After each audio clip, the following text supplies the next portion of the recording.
la fuerza, ellos pensaban que lo seguían atacando. Entonces luego de ahí salen y se encuentran que en todas las calles de Huancabamba estaban llenos de policías. Ahí él va a un teléfono y llama a un primo Javier Solís, y le dice que le avise por favor a mi mamá que él estaba con vida. Ya en la plaza de armas estaba llena de ronderos y estaban haciendo la vigilia por el fallecimiento de Gregorio Santos, que no había, por el cuerpo y alma y toda la cosa.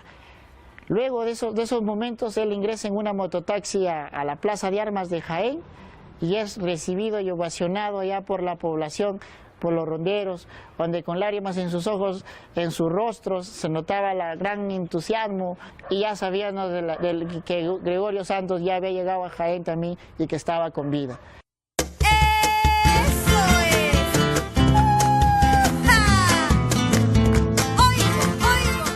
El involucrarse dentro del trabajo político creo que conlleva muchísimo tiempo. Le ha dedicado de los días de la semana el 90% de su tiempo a ese trabajo de organización, de ir al campo, de caminar, de estar organizando las rondas. Entonces creo que ese trabajo y ese rol que él ha desempeñado como que sí ha marcado un antes y un después. Se lanzó al Congreso también, y luego que tampoco los resultados por el tema de la valla electoral no se llegó a concretar, pensó en el gobierno regional. Y él, convencido con la certeza de su trabajo que había realizado, se lanzó a este espacio que para él era desconocido. Se vino a radicar a Cajamarca para empezar su trabajo ahí. Es innegable que con su juventud y su carisma empieza a formar un movimiento nuevo que tonifica a la izquierda y surge del movimiento de afirmación social. Él ha contribuido mucho a innovar la izquierda con gente nueva, con sangre joven y con carácter muy amplio. Ese es Gregorio, ¿no? Empezaron de cero, al fin y al cabo nadie creía en ellos, pero se fue sumando la gente. Aún creo que dentro de todo ese proceso era como increíble de que no haya podido ser alcalde en Chirinos, no haya podido ser congresista, y ahora imaginarse que se fue a lo más alto, cuando de pronto para cualquiera hubiese sido, ya no fui alcalde, me quedo acá, o sigo insistiendo en ello, pero no, él, su intención y, como le digo, su capacidad de convencimiento lo llevó a que pudiese lograr el triunfo regional acá en Cajamarca. He visto un conjunto de lagunas y me dicen que las quieren vender. ¿Ustedes quieren vender su agua? Porque dicen que las quieren vender allá en las mineras, dicen si nos van a vender el agua. Ya hemos hecho una consulta con ellos. ¿Y les han consultado a ustedes?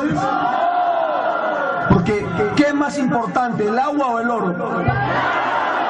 Porque ustedes no toman oro, no comen oro, pero nosotros tomamos agua, nuestras criaturas toman agua, nuestro ganado toma agua, y de ahí sale la leche, salen los quesos, sale la riqueza, la agricultura necesita el agua. Por lo tanto, yo me comprometo a respetar la voluntad de Bambamarca de Hualgayoc con respecto a la minería. Se va a respetar las actividades de la agricultura, la ganadería, el agua para los peruanos. Cuando terminamos el conflicto Majás, el presidente Humala era candidato y lo manda a llamar a Lima, a Gregorio. En esa reunión estuvo presente Nadine y el presidente Humala. Le dijo: Goyo, ¿qué quiere Cajamarca? Y Goyo le respondió que no traicionen los líderes la voluntad de sus pueblos. Eso quiere Cajamarca. Y a usted le queda un enorme reto en este proceso electoral de la unidad de la patria, de la unidad del país, que le han quitado el alma, que le han quitado la identidad. En las elecciones pasadas el fujimorismo había arrasado acá en Cajamarca y Humala había perdido. Bajo esos lineamientos, el MAS puso a todo su aparato de dirigentes políticos, dirigentes sociales, toda la logística para garantizar el triunfo del presidente Humala en esa época. ¿Qué le dice al pueblo cajamarquino? Que no le vamos a fallar, a Cajamarca. Tenemos mucha expectativa y mucha... Rechazamos posiciones extremas, el agua o el oro. Nosotros planteamos una posición sensata, el agua y el oro. el presidente Humala ya había sido captado por los grupos de poder, por los Roque Benavides y toda la CONFIET. Si llegó a ser presidente de la nación, es gracias a su mentira, gracias a su hipocresía, gracias a la traición. Nuestro compromiso es con la defensa del Quilis para el pueblo de Cajamarca. Que no venga la minera a agarrar territorio donde son colchones acuíferos, donde se resuelve y sale el agua para nuestras tierras. Yo dije agua y oro, no agua o oro. Él se alió prácticamente a Yanacocha para poder darle pase libre, pero vengándose de quién, atentando contra quién, contra Goyo. El gobierno no aceptará ultimátum de nadie. El proyecto Conga es un proyecto importante para el Perú, porque le va a permitir realizar la gran transformación y la inclusión social que ofrecimos al pueblo peruano. Lamento que se diga que de Conga depende la gran transformación. Nosotros lo que estamos haciendo hoy es asumir la defensa de los últimos recursos naturales que nos quedan en biodiversidad y agua dulce, que es el problema del mundo. Para nosotros Cajamarca en este momento el tema es agua. Y lo que nosotros estamos ahora señalando que ya no puede sacrificarse Cajamarca con más expansión minera. Esa forma tan secuenciada, tan malintencionada de Yanacocha y el gobierno han ido haciendo de Goyo una persona mucho más drástica en lo que él había prometido. Porque si ya él empeñó la palabra en la campaña, jamás iba a dejar de hacerlo, no iba a fallar, porque él tenía un compromiso con las rondas. Tiene que dejar pasar el carro, yo voy a que me acompañen al hospital.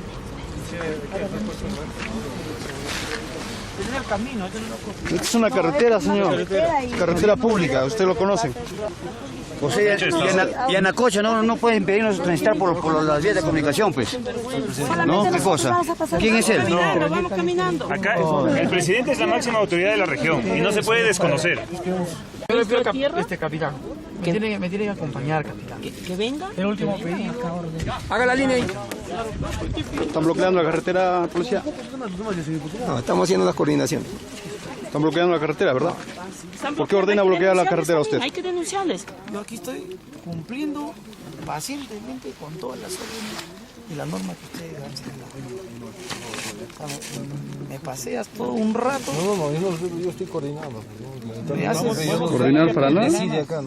Yo por comprender, espero acá. Pero porque nosotros no nos vamos a defender. ¿Qué quiere que nos forcemos aquí? O sea, no se trata de eso, pero me obliga, porque yo quiero pasar en el camino y tú no me puedes detener en el camino. Porque entonces si yo intento pasar, entonces tú me vas a detener y me detienes y me llevas en el patrullero. Eso es lo que va a ocurrir. Claro. Eso busca. Esa orden es. Yo quiero, para demostrar esto, yo tengo que hacerme detener, porque yo intento pasar. Capitán. Yo también igual, por favor. Yo también igual, que nos detengan a todos. Un ratito. Que nos detengan a todos. Que nos detengan a todos. Ya, deje bueno. Está hablando bueno, señores, para allá, por favor. No, para allá.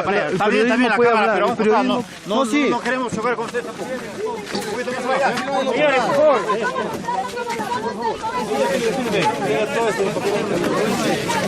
Señores.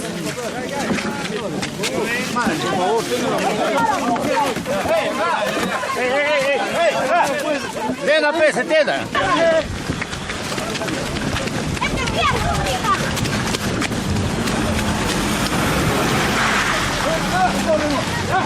3:44 de la tarde.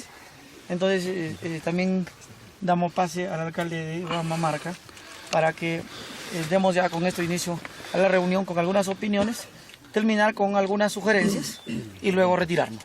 Gregorio Santos, yo creo que desenmascaró en carne propia el verdadero rostro que tuvo Humala y que lo hizo a sus inicios del gobierno y que ya no le pudo mentir a la población y se vistió de militar y se vistió de autoritarismo para garantizar los proyectos continuistas de Fujimori, Toledo y Alan García.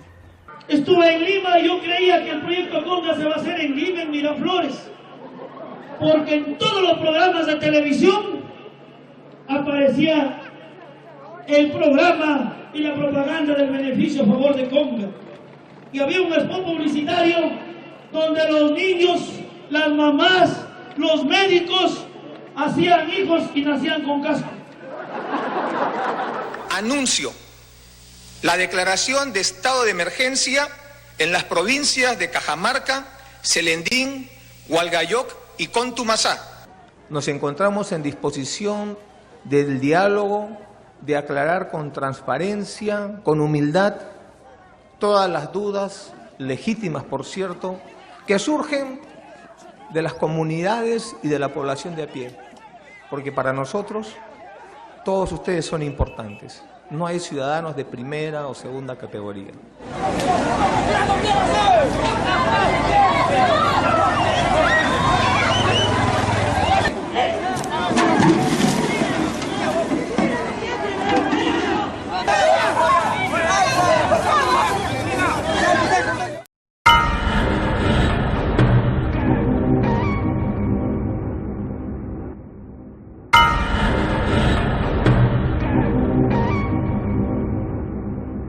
Cuando Valdés llega a Cajamarca en varias oportunidades, viene con un despliegue policial impresionante, nunca antes visto. El ministro Valdés ya ha venido con su acta redactada.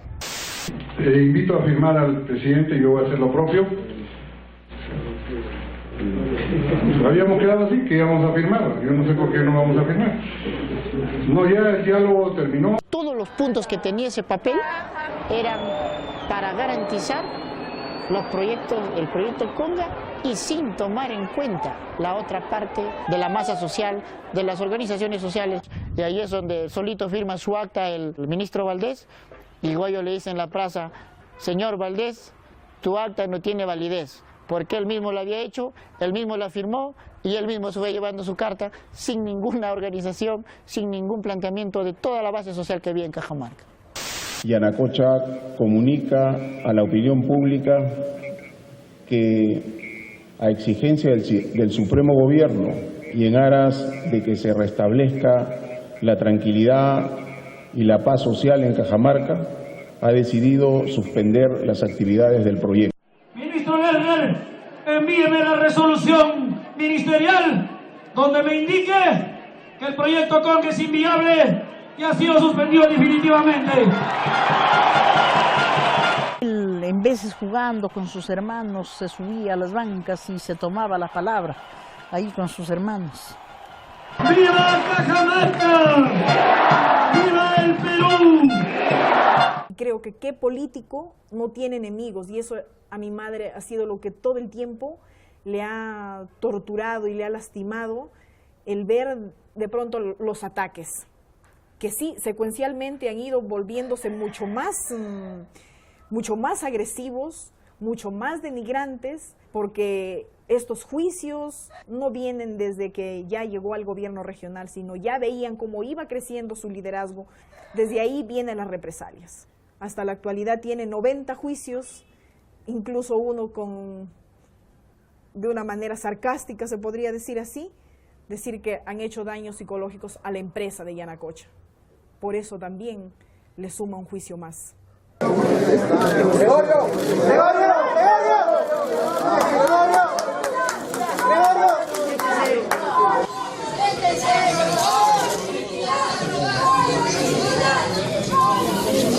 Y el poder económico, Yanacocha, la derecha, no ha cesado hasta encarcelarlo al presidente. Sin embargo, ahí está la firmeza del militante para seguir haciendo campaña por la libertad, por la continuidad del proyecto, pero también por la libertad del compañero Gregorio Santos. El día de la detención de Goyo, cuando le meten un empujón hacia adentro, yo nunca pensé que los adversarios de clase se comportaran de una manera tan bestial y vil y muy baja en unas circunstancias como esa, ¿no? Nosotros jamás nos vengaríamos de alguien. Sabemos nuestras discrepancias de clases, pero lo mínimo que queríamos es respetar sus derechos elementales como ser humano. Ese para mí fue un momento bastante duro, ¿no? Y también indignante, ¿no? Y nosotros a partir de ahí, naturalmente, juramos a que jamás vamos a cejar en este país hasta acabar con esas injusticias. El momento más difícil fue la detención del presidente, obviamente. Lo último que pudimos conversar ese domingo a las 4 de la tarde, ya víspera de la audiencia, ¿no? Nosotros estábamos preparados, pero los que estábamos preparados era un círculo muy estrecho. y la tarea inmediata fue cómo recuperar a nuestra gente más inmediata. Porque si no recuperábamos el estado de ánimo de ellos, no lo recuperábamos, la verdad que no podríamos haber generado ninguna victoria en este proceso electoral. Y eso vino no solamente con la detención en sí, sino vino articulada con una campaña mediática demasiado fuerte, de que este era un gobierno de la corrupción y un gobierno de la antiinversión. Pero en el caso de Cajamarca tenemos un presidente regional acusado de ladrón. Los grupos de poder económico que lo quieren polarizar dijeron, o votan por la corrupción, votan por la pobreza, votan por la exclusión social a que les ha sometido este régimen regional, o votan por la democracia, por la transparencia. Como peruano me siento indignado, defraudado por las autoridades, y esto le hace daño a la democracia, obviamente porque genera un cierto escepticismo en la gente si realmente vale la pena creer en tanto y ejercer el derecho a votar cada 5 años cuando vamos a estar eligiendo ladrones en un caso de Cajamarca. Ese fue uno de los grandes méritos, haber ganado, no haber permitido que nos impongan ese San Benito de corrupción y de antiinversión.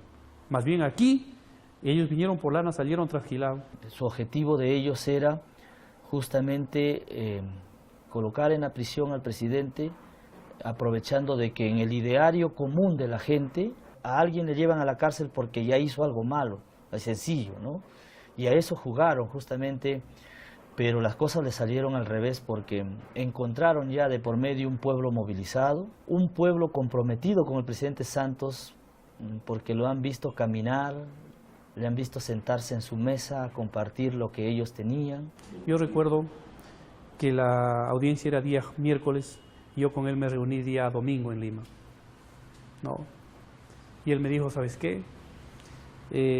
Tú te encargas de la campaña, y yo he andado mucho tiempo contigo, hemos pasado cosas bonitas, momentos difíciles, pero bueno, y te conozco y sé de tus capacidades. Tal vez lo hizo para darme ánimo, ¿no? Y yo sé que vas a conducir bien la campaña y hazlo con mucho interés. Pon en juego todas las capacidades de la gente, ¿no? Tómalo en cuenta todo el mundo para que nos apoye. Y solamente debo esperar de que ustedes construyan la nueva victoria en Cajamarca. La mayoría de los cajamarquinos han visto en esta detención, en el trato judicial que se le ha dado a Goyo, un acto de arbitrariedad y de abuso. Y este es un segundo gran mensaje también vinculado a esta elección. El pueblo le dice a Ollanta, le dice al fiscal de la Nación que no esa es la forma de tratar a una persona, menos a un presidente, a un líder regional. Venía aquí al gobierno regional y justo aquí en un restaurante cercano encontré a 2 gerentes almorzando y me llamaron a almorzar. Cuando nosotros estuvimos almorzando, yo le dije, ¿sabes qué? A Goyo hoy día lo van a detener. Y los gerentes muy lirondos se rieron, me dijeron, eso no va a pasar, eso, no, estaban felices, contentos, ¿no? Vamos a ganar el gobierno otra vez, etc. Y en ese instante pasaba por radio programas la detención de Goyo. No iban ni por la mitad de su plato, pero dejaron de comer y se echaron a llorar, ¿no? Y yo les dije, así con mucha dureza, ¿y qué esperaban? ¿Que el gobierno lance cohetes? ¿Que haga un concierto? ¿No? ¿Por todo esto? No. Se sabía que iba a ser detenido. Para eso habían hecho todas estas cosas, ¿no? Y cuando llegué aquí al gobierno, encontré en muchas de las oficinas la gente igual, con un estado de ánimo en el piso, ¿no? Todos no podían hablar, solamente derramaban lágrimas y un estado de acabamiento y de desesperación muy fuerte. Pero además también hasta de miedo, porque muchos estaban completamente seguros de que no iba a haber cárcel porque Goyo es inocente, y así como a ese inocente se lo encarcela, ¿por qué no me podrían encarcelar a mí? Y eso decía cualquier funcionario, cualquier gerente o cualquier trabajador. Entonces hubo una parálisis del gobierno también en ese momento. Nadie quería firmar un documento al siguiente día. Pero en ese mismo día, a pesar del estado de ánimo desventajoso, convoqué a una reunión del MAS en el local. Y llegaron muchos de los compañeros. Había una recuperación lenta y nosotros íbamos ahí motivando para esa recuperación del estado anímico de nuestros hermanos. Creo que ese fue el momento más difícil, más complicado, pero también creo que fue el momento especial para poder poner en juego toda nuestra capacidad y poder articular una estrategia muy bien diseñada, ¿no?, que a las finales logró el impacto que todos habíamos esperado. Creo que todos estos temas que se han bombardeado a través de los medios de comunicación, no puedo mentir ni dejar de decir de que nos ha afectado tremendamente. Después, pensándolo bien, o sea, ¿por qué creer si ellos no conocen a Goyo? Quien conoce a Goyo somos nosotros. Cuando conversamos con él, mirándole a los ojos, él nos dijo: jamás me cogeré un céntimo del pueblo, jamás a mí me van a juzgar porque me haya cogido o me haya robado algo que no me pertenece. En la ronda he aprendido a que robar es coger una aguja, entonces menos me voy a coger el dinero del pueblo. No crean en eso. Entonces, convencidos de esa palabra y teniendo conocimiento de la convivencia como hermanos, de esa fraternidad que tenemos siempre y de la unidad, eso es lo que nos ha permitido sobrevivir. La cultura de la ronda, la organización de la ronda es otra. Para nosotros es el trabajo digno, la honradez, ¿no es cierto? Aunque sea un botón. Sin cogerlo, sin el permiso de su dueño, al que lo lleva es ladrón. Para nosotros esa es la filosofía. El compañero Gregorio, digamos, su formación es esa, basado en el trabajo digno, en la honradez, ¿no?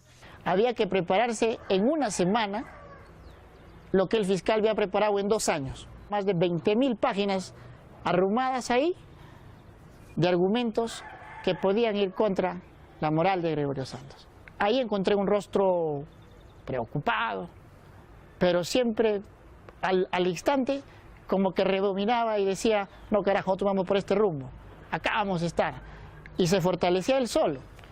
Y yo no sabía cómo darle ánimo, pero él andaba conmigo y me fortalecía a mí. Si esta gestión y Gregorio Santos hubiese querido dinero, como quieren presentarnos, no se hubiese peleado con la mina.